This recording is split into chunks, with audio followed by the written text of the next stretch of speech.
Satu gejala, 5 penyebab. Apakah alarmnya mau dihilangkan atau penyebabnya dicari tahu dan diobati penyebabnya? Itu jawabannya, Bu. Kesemutan bisa saja hanya kekurangan vitamin B1, B6, B12. Tapi pastinya ibu sudah minum neurobion tapi tidak sembuh-sembuh. Kesemutan bisa karena blocking saraf, pembuluh darah yang tersumbat, atau apa gitu loh. Ya, inilah pentingnya pemeriksaan secara holistik, jangan setengah-setengah.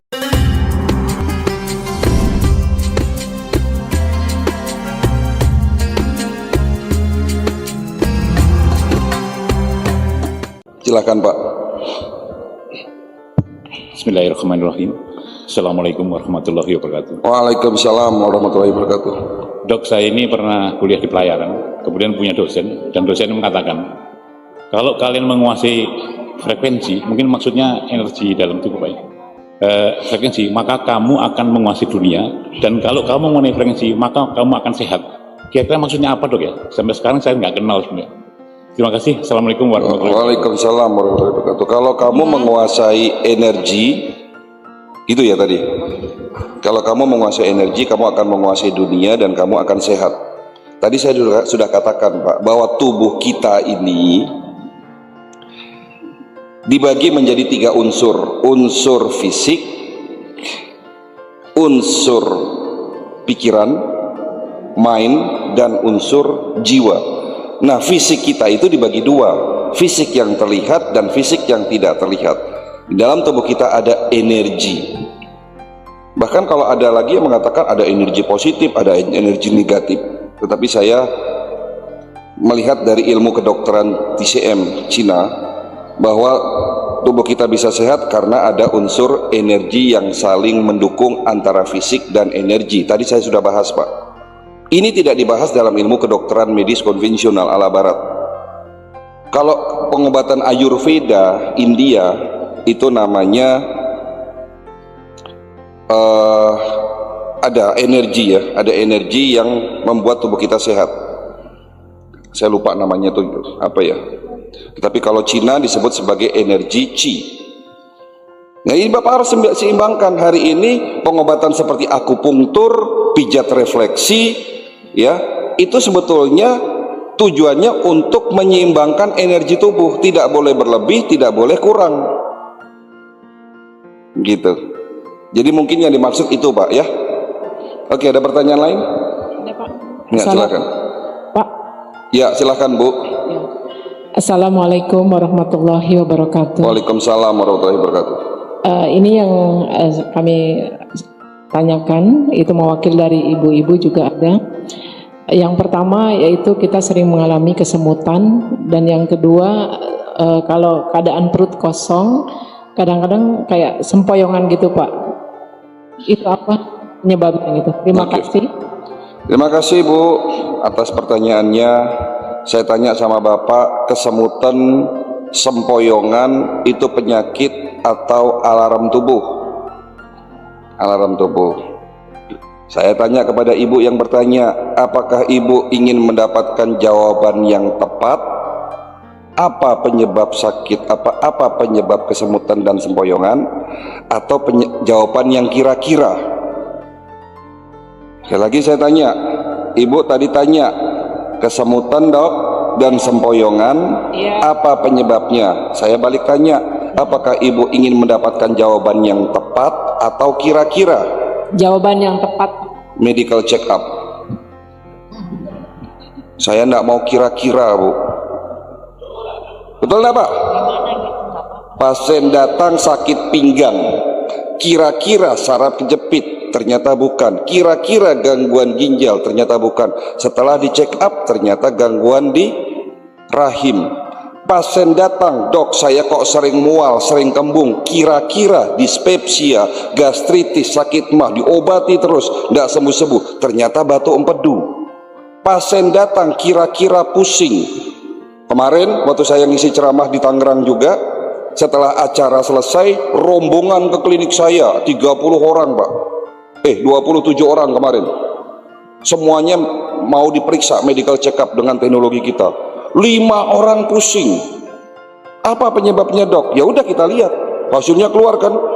Alat yang pertama 250 parameter, 25 lembar. Alat yang kedua 30 lembar, 18 organ di scan. Saya lihat satu-satu. Ibu yang pertama pusing karena gangguan sinusitis. Saya obati sinusitisnya. Ibu kedua pusing ternyata gangguan hormon menjelang menopause. Saya seimbangkan hormonnya. Bapak yang ketiga pasien katanya sering pusing, ternyata ada sumbatan pembuluh darah di otak. Bapak lagi yang keempat pusing, ternyata gangguan pencernaan. Pencernaannya saya obati.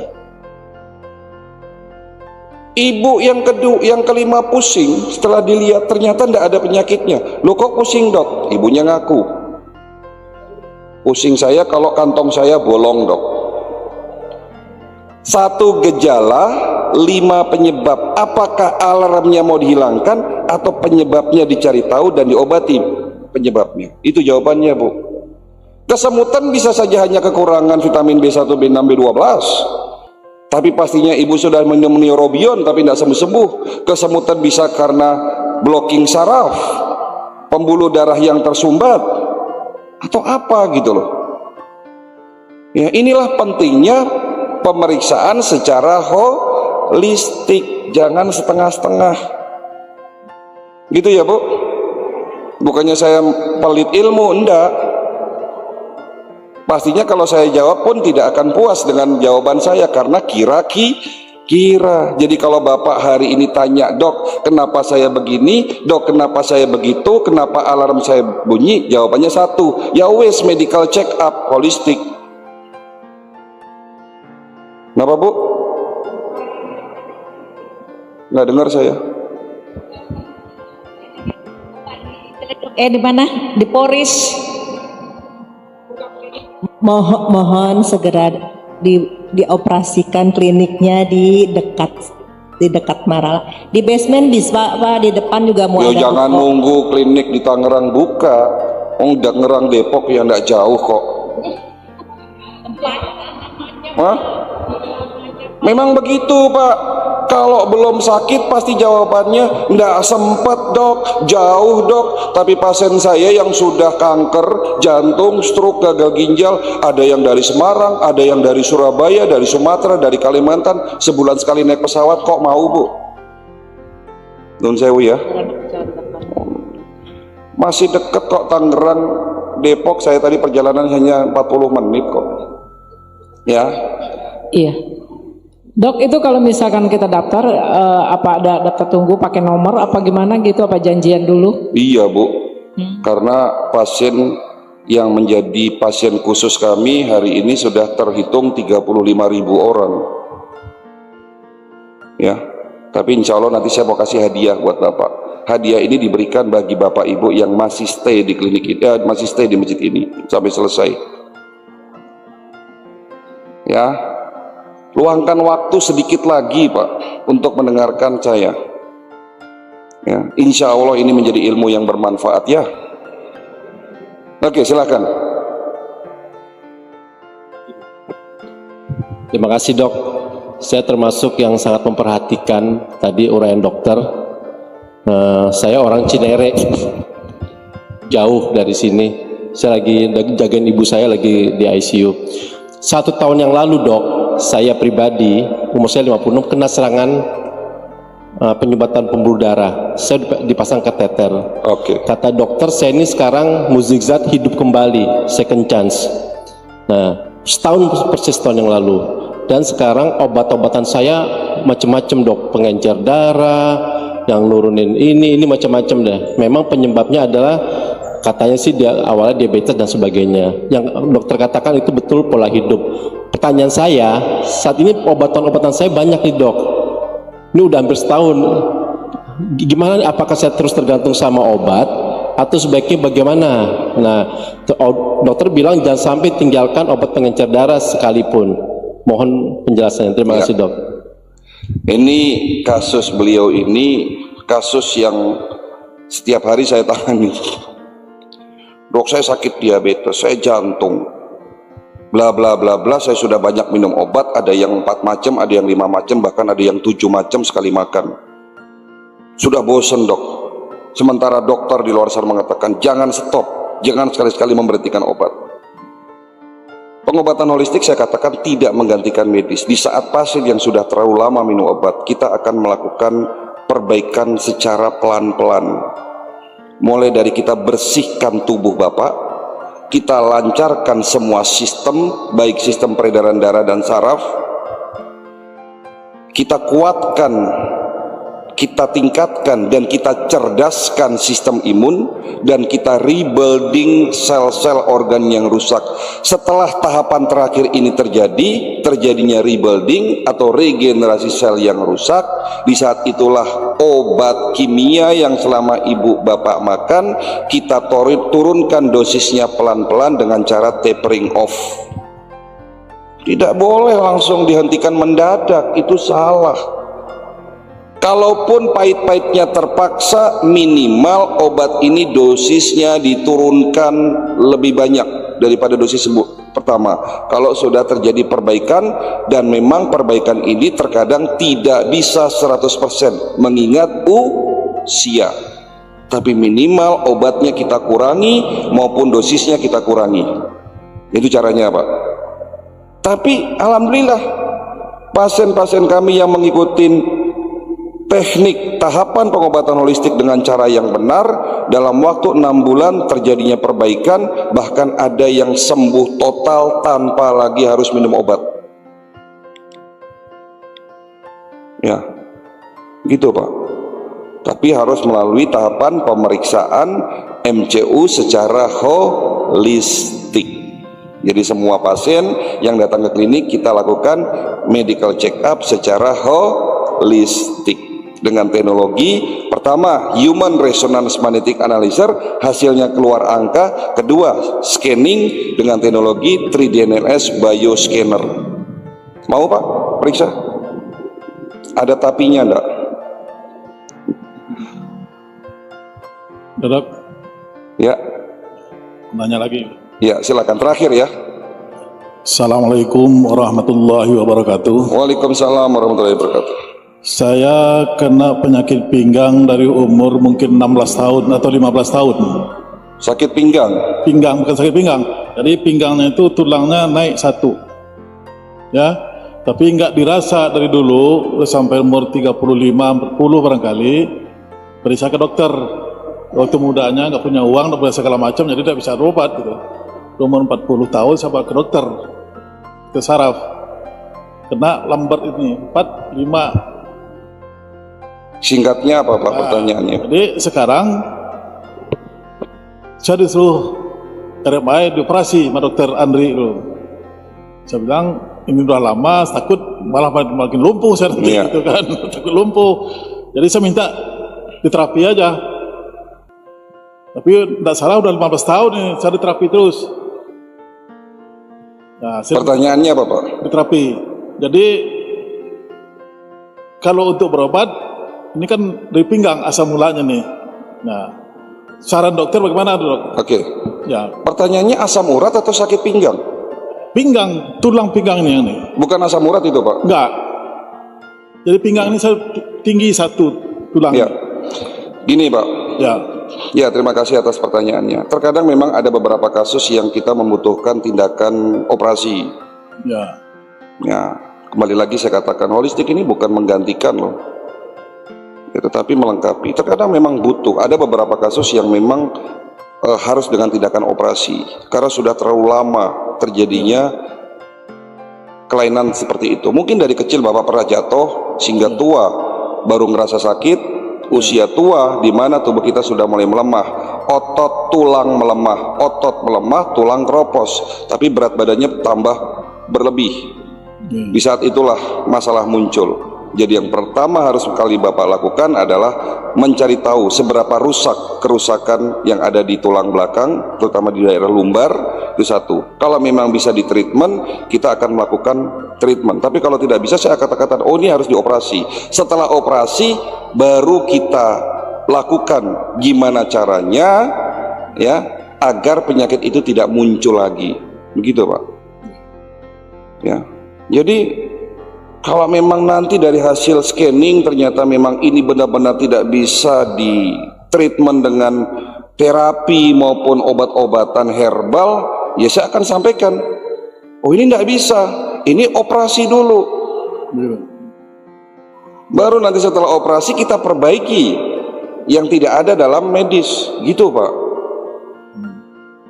Ya, tetapi harus diperiksa lebih dalam lagi. Bukan hanya tulangnya kita periksa, sarafnya, pembuluh darahnya, ototnya, organ-organ yang ada di sekitarnya, itu semua diperiksa. Ya Pak, gitu ya. Oke, kita lanjutkan terakhir. 7 tips. Ini masuk sesi terakhir. Tolong catat Pak, Bu. Ya, lakukan 7 tips ini mulai hari ini, insya Allah 3 bulan ke depan level kesehatan kita meningkat. Ya. Tips pertama, langkah pertama, jaga makan. Bagaimana cara jaga makan? Ada 4 cara jaga makan Rasulullah yang saya buat singkat ya. Yang pertama, kata Rasulullah, makanlah di saat lapar, berhenti makan sebelum kenyang. Itu maksudnya makan jangan berlebihan. Ya. Kedua, makan jangan di atas jam 11, jangan makan malam, stop makan sebelum isya. Tepatnya lagi, jangan makan kurang dari 4 jam sebelum tidur malam. Itu cara jaga makan yang kedua. Cara jaga makan yang ketiga, kurangi karbohidrat dengan cara mengurangi 6 putih. Kurangi karbo dengan cara mengurangi 6 putih. Putih pertama, nasi putih kurangi, ganti nasi merah. Tepung jangan dimakan, putih kedua. Putih ketiga, gula pasir jangan disentuh, jangan dimakan. Ganti sama madu, ganti sama gula aren, ataupun tidak perlu minum manis-manisan. Nah, kalau Bapak masih sudah makan nasi, ya sebetulnya tidak perlu lagi gula pasir Pak. Minum kopi boleh tanpa gula, ngeteh boleh tanpa gula. Kalaupun terpaksa gula, pakai gula aren. Ya. Menurut satu ilmuwan di Amerika, gula pasir itu nggak layak masuk dalam kategori makanan. Kata ilmuwan di sana, masuknya racun putih, Pak.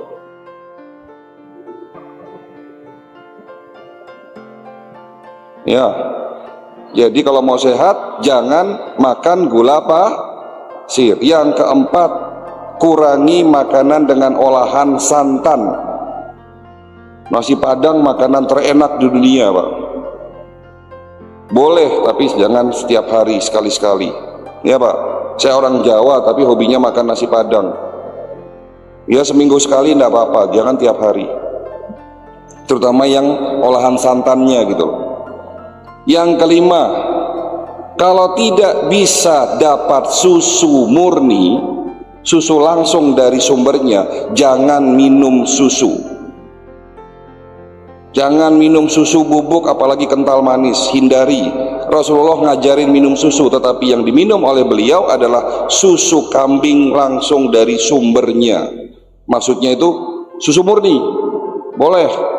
Tapi susu bubuk, susu kental manis, itu sudah proses kimiawi yang mudah teroksidasi, enzimnya sudah hilang, justru akan menyebabkan masalah di kemudian hari. Ya, jadi langkah putih yang kelima, hindari susu olahan. Kalau susu murni boleh nggak? Boleh. Bagusnya susu kambing murni. Oh, sehat Pak. Ya. Putih yang keenam, kurangi garam. Ganti garam Himalaya. Itu 6 putih.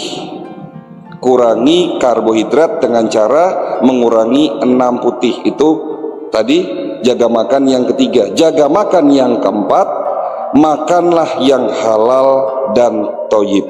Halalan dan thayyiban. Halal gimana maksudnya? Panjang penjelasannya. Bukan hanya dagingnya halal, tapi cara mendapatkan dagingnya pun harus halal. Apa yang kita makan, uang yang kita pakai untuk membeli makanan yang masuk dalam tubuh kita, uangnya pun harus halal. Kadang-kadang kita sakit ternyata hasil korupsi. Mohon maaf. menipu, mencuri, ya itu ndak halal.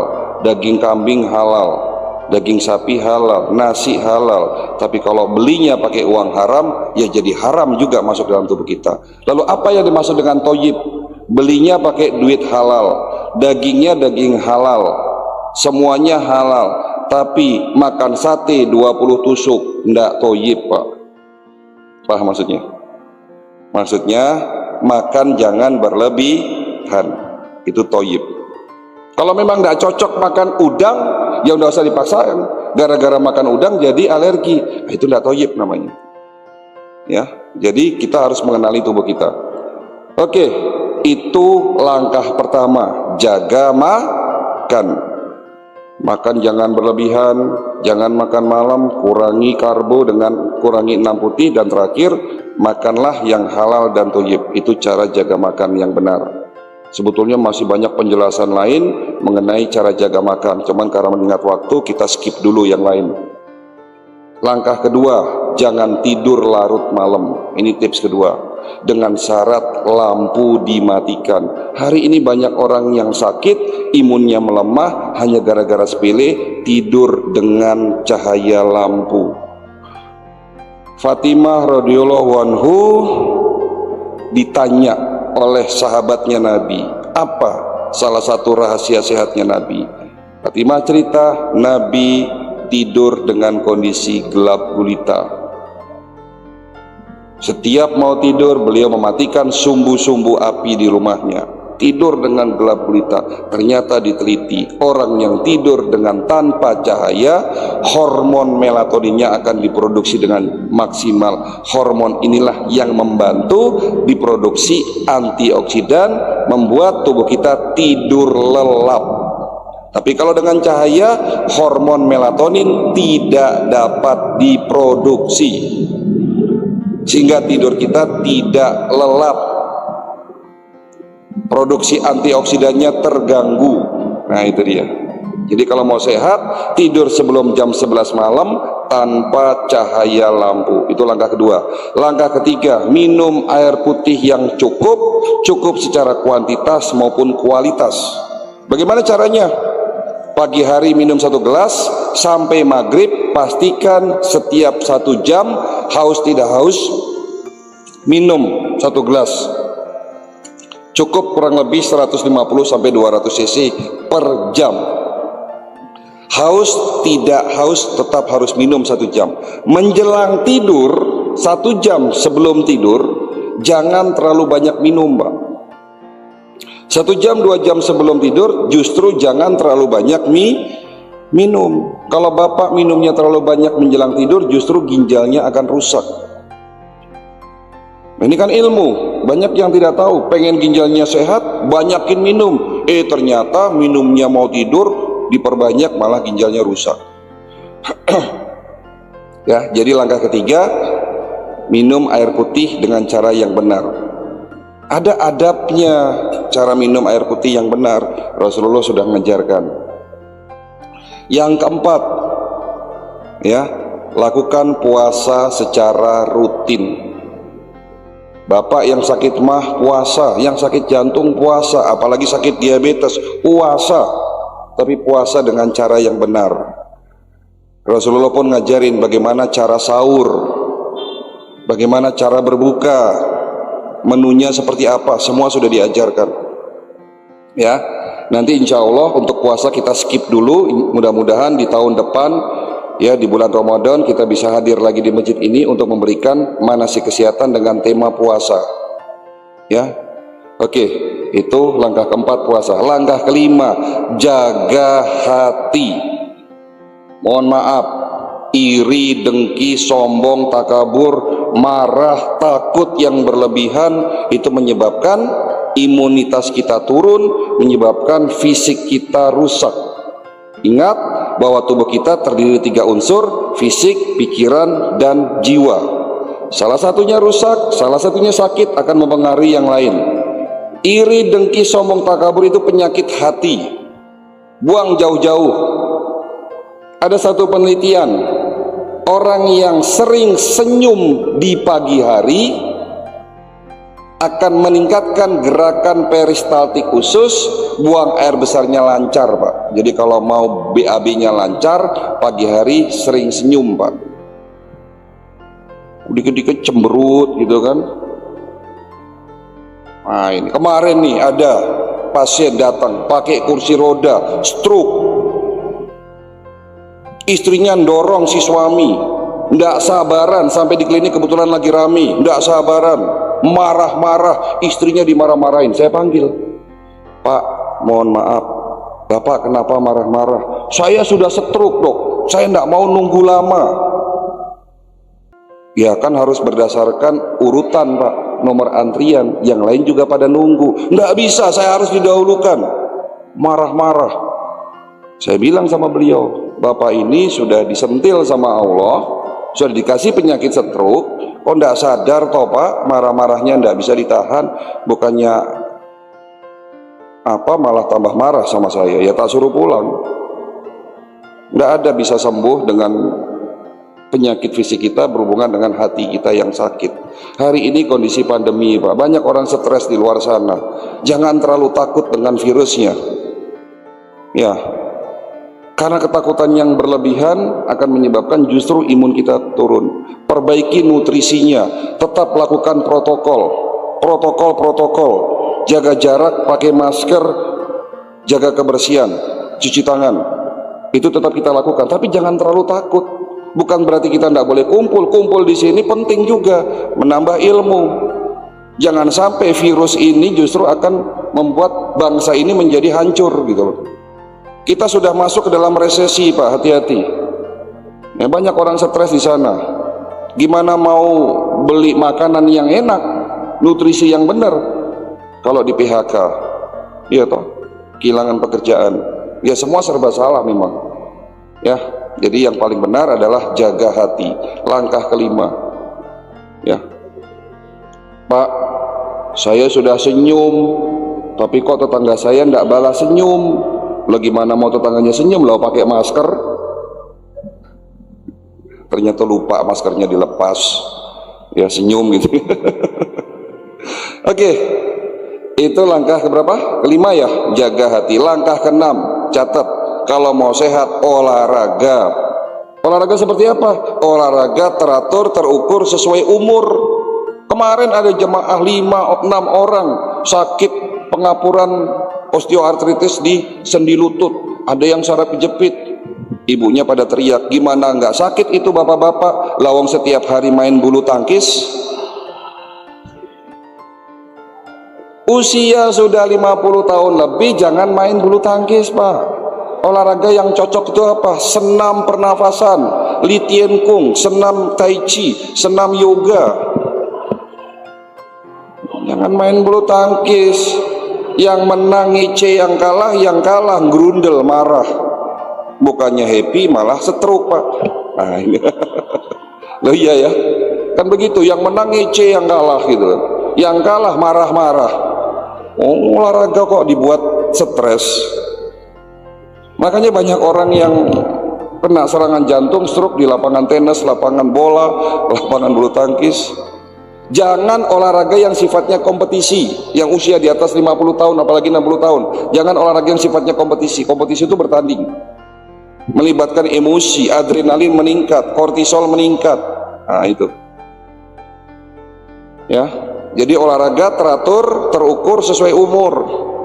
Ya, bagaimana poin ke-6 ini bisa diaplikasikan? Insya Allah Pak, bagaimana cara aplikasinya supaya Bapak sehat, kaum muslimin di daerah ini sehat? Nanti insya Allah saya akan datangkan narasumber ahlinya. Ada Dr. Indra, Ketua Li Tien Kung Indonesia. Dia tinggalnya di dekat sini juga, BSD. Ya, nanti akan saya datangkan ke sini. Ada ahlinya lagi, penemu founder dari senam Nakasimu, senam untuk mencegah dan mengobati penyakit jantung, stroke dan diabetes. Namanya Bapak Lutfi Bajri. Kebetulan beliau juga sudah menjadi tim kita. Saya datangkan ke sini gratis semua buat jemaah di sini. Mau enggak Pak? Nanti akan dilatih bagaimana senam Nakasimu, senam Li Tien Kung. Saya punya mitra namanya Dr. Carly. Beliau adalah ahli pengobatan kolbu. Beliau punya konsep namanya Smart Kolbu Revolution, mengobati dari sisi yang sakit jiwanya, Pak, hatinya yang sakit. Itu ada metode namanya Smart Kolbu Revolution. Itu ahlinya namanya Dr. Carly. Insya Allah saya datangkan juga ke sini.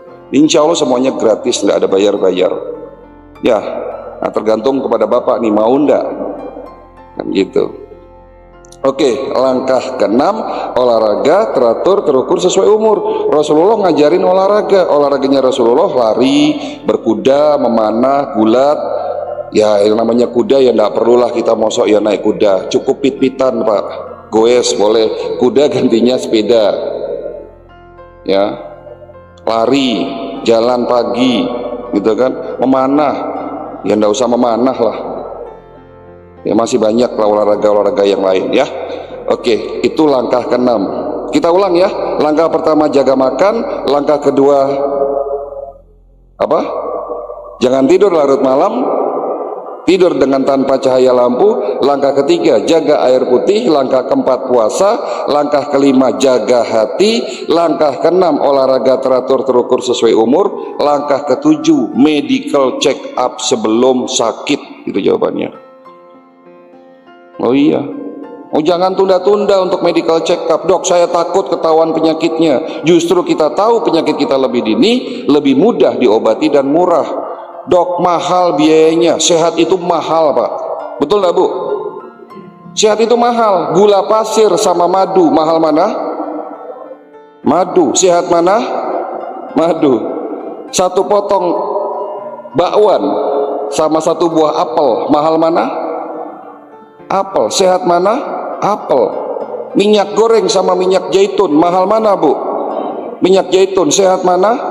Minyak zaitun. Sehat itu tapi kalau sakit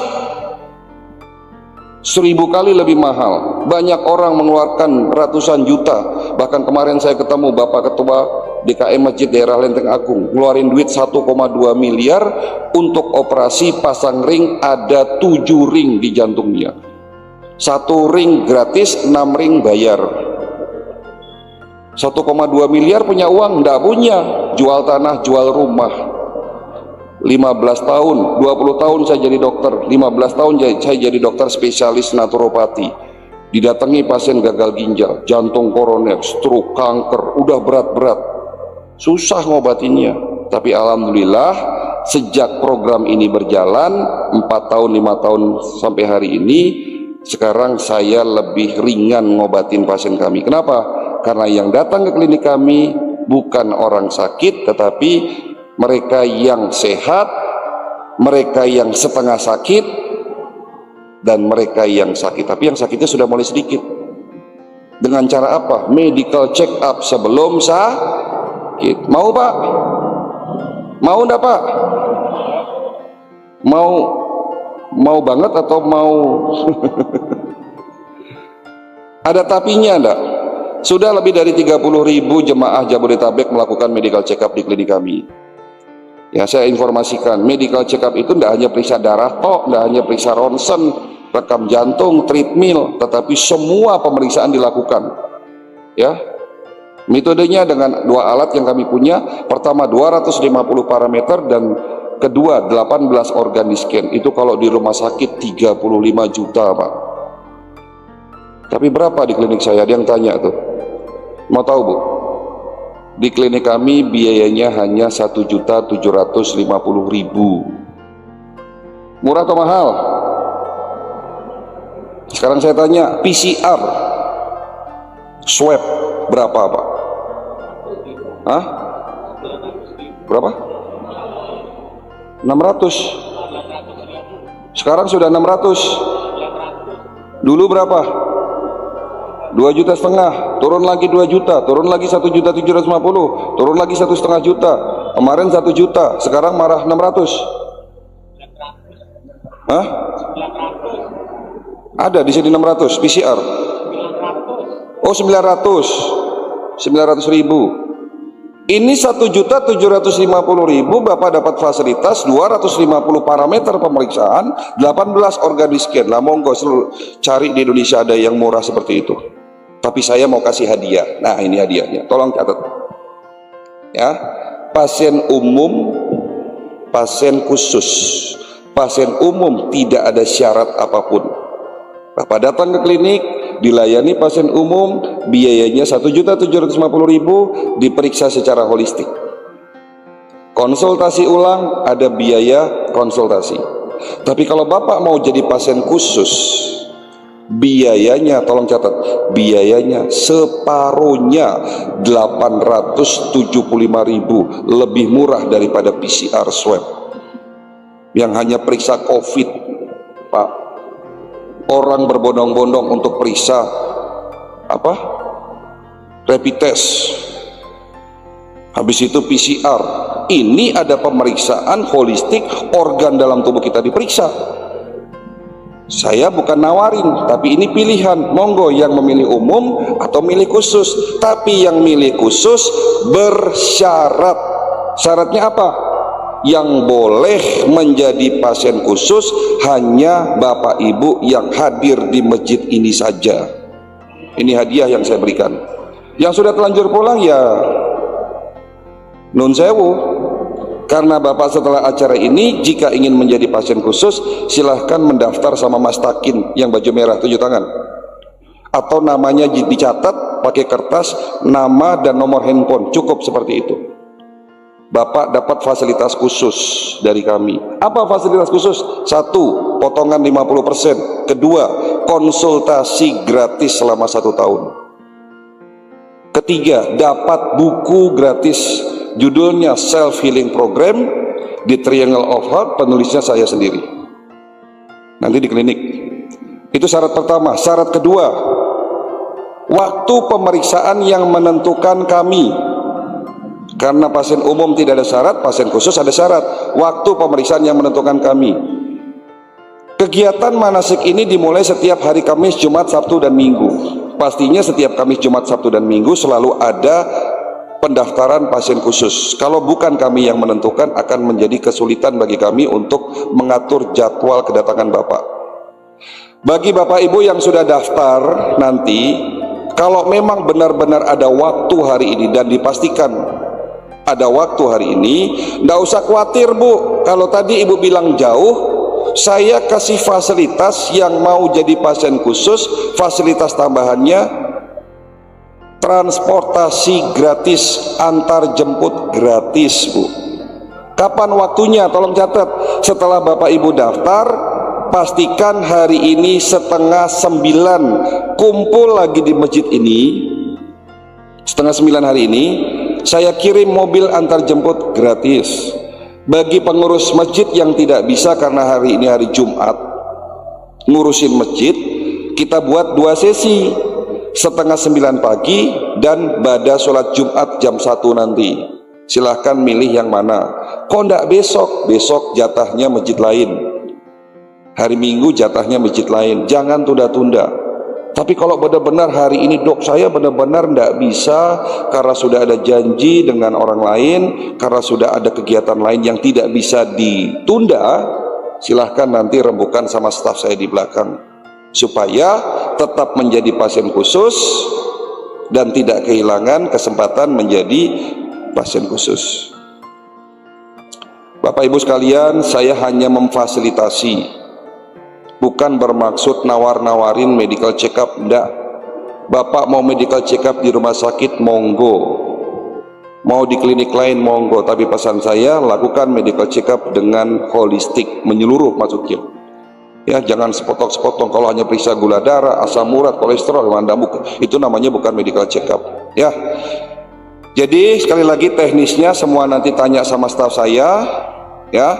8:30 dijemput, mau datang sendiri monggo. Oke, cukup sekian dari saya. Acara hari ini selesai, manasik kesehatan hari ini selesai. Mudah-mudahan ini menjadi ilmu yang bermanfaat buat kita semua. Ya, ini kalau tidak salah ada Zoom dan streaming ya. Saya kasih kesempatan bagi yang di rumah, yang tidak ada di masjid, silahkan mendaftar ke pengurus masjid. Ya, hanya hari ini, sekali lagi hanya hari ini yang mau jadi pasien khusus. Ya, jadi yang di rumah yang mau daftar monggo silahkan.